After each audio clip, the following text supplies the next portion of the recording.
Yo, how's it going everyone? I hope you all are having a wonderful day. I'm Amos, and today we're going to be talking about this new sports manga called Dogsred. It's a sports ice hockey manga. Now, personally, I'm not that into ice hockey. I have seen a few games here and there, and it just never vibed with me. And because of that, I didn't think I was gonna enjoy this manga as much as I did. Now, Dogsred is currently being published as a part of Shonen Jump's seinen lineup, Weekly Young Jump. And it's ran by Noda Satoru, whom has only written 2 other mangas besides this one. The first one called Supinamarada, which, believe it or not, is actually just Dogsred. It was his first attempt at the series. It was actually the first manga he published after spending years as an assistant, and unfortunately, it didn't garner any success. Noda went on record and actually stated it was a commercial failure. And after over a year of serialization, him and his editor decided to cancel the series and focus on a new one called Golden Kamuy, which was an instant success. It turned Noda Satoru into a big name mangaka. It also brought a lot of recognition to his former manga, Supinamarada. And with the massive popularity behind Golden Kamuy, Noda felt motivated to rewrite the series. However, he decided to change the name from Supinamarada to Dogsred. The reason being is that he pinpointed 2 major reasons for the failure of its initial release. One of which being the very confusing title, which is supposed to be a play on words for ice hockey in a Hokkaido dialect, as well as Spinorama, which is a move in ice hockey where players spins around to avoid a tackle. And the second was the slow start, which caused a lot of people to lose interest before it got going. Now, I never read Supinamarada, so I have no idea how slow the pacing was, but I can tell you this. Dogsred did not have a slow pace, and it wasn't too fast either. Normally when you see this type of situation, an author would try to make up for the slow pace of a previous manga by speeding the new one up tremendously, making it so that you're not really invested in some of the characters, and that can cause the series to stumble right out of the gates. If the mangaka is lucky, the series could push right through it, and sometimes it just falls flat on its face, getting discontinued before it gets a chance to pick up traction. Fortunately for Dogsred, that didn't happen. As of recording this video, there are currently 13 chapters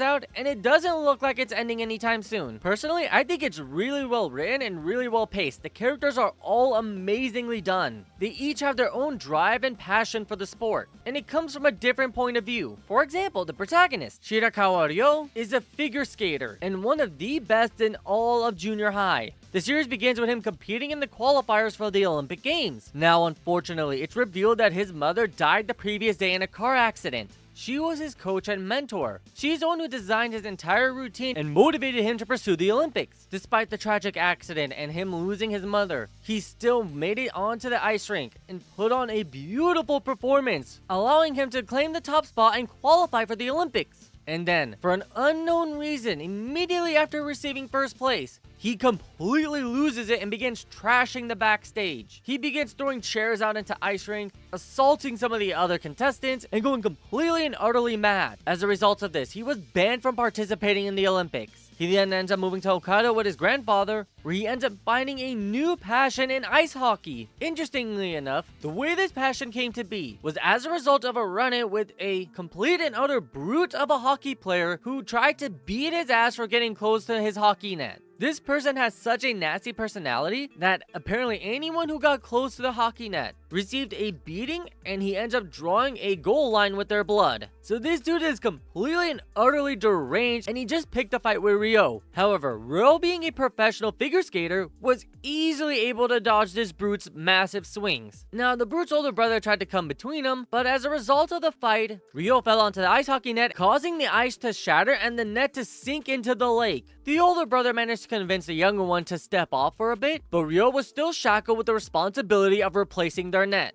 And because of this, he ends up joining a very poorly assembled junior high team in order to help them play their last game, and in exchange, he'll get the hockey net for free. Now, this team has a very unfortunate backstory. They actually used to be a really strong team. They had talented players, an amazing coaching staff, and a lot of raw potential waiting to be nourished. However, they ended up running into a series of unfortunate events. Due to Japan's declining birth rate, they did not have enough incoming students to keep the school open, and when word got out that the school was closing down, the coach took a job with their rival school, taking some of the better players along with him. After this, several other players decided to transfer schools or even just straight up quit ice hockey altogether. People kept leaving until there was nothing but the dregs left on the team, and one highly talented player who wanted to play alongside them. He refused to abandon his friends, and now they were stuck one man short shy of their final game. They were very desperate for a player, and Rou was desperate for their hockey net. So they decided to do a give and take situation where he plays for them and he can keep the net afterwards because they have no use for it anymore. The school is going to close down. And so Rou ended up joining the team, albeit only for one game. And this led to a run-in with the Brood again. And then their ensuing game is just a massive joke where the Brood's team completely and utterly dominates. However, that's fine because Rou does not know a single thing about hockey. Like literally, at the start of the match, a ref drops a hockey puck between two players, and then the rest of their team is supposed to be outside of the inner circle. Rou just walked right, or technically skated right up to the both of them and stood right there waiting for the ref to drop the puck. Everyone just stared at him like he's an idiot. They had to pull him away and be like, hey, no, you gotta wait outside the circle on this side. You can't be just walking in wherever you want. And this just ends up happening for most of the game, where literally Rou is just breaking the rules non-stop. Not only that, he can't keep up with the puck. He may be an amazing skater, but he has no idea how to wield a hockey stick. But as a result of this game, Rou gained a newfound love for the sport. And since he's already a highly talented figure skater, all he has to do is learn the rules and learn how to wield a stick, which is actually apparently the easy part of ice hockey. The most difficult challenge is learning how to properly skate around the ring. Since Rou is already a master at that, he has a huge advantage compared to other hockey players. Or I should say new hockey players, because he gets completely trounced by the Brood he ends up playing against. This kid is apparently one of the best middle school players out there, and being recruited by one of the most highly coveted high schools. So this is obviously setting up the rivalry dynamic between the two players. As of this moment, it hasn't been revealed yet whether they're going to be on the same team or opposite teams, but based off of the first chapter's double-page cover spread, we can assume they're going to be on the same team. Now, what I love most about this manga is its dedication to character development. It's not simply about the sport to them, it's about their lives as well, especially when it comes to Rou. He was a famous figure skater who had locked in his ticket to the Olympics. This would have guaranteed sponsors, fame, and fortune. He could have been living it easy for the rest of his life, but then he suddenly threw a tantrum, causing a massive ruckus that got him banned from the Olympics. Now, his reasoning for throwing that tantrum is revealed within the first 13 chapters, but I'm not going to mention it here. I'm going to save that one for you guys to read on your own. Now, it's not just the characters on an individual level who get developed. Both the teams and the schools they play for are fully expanded on and have their own legacy to live up to. So there are multiple levels to explore within this series. This story is not just two-dimensional. There's so much to explore, from the player's motivation,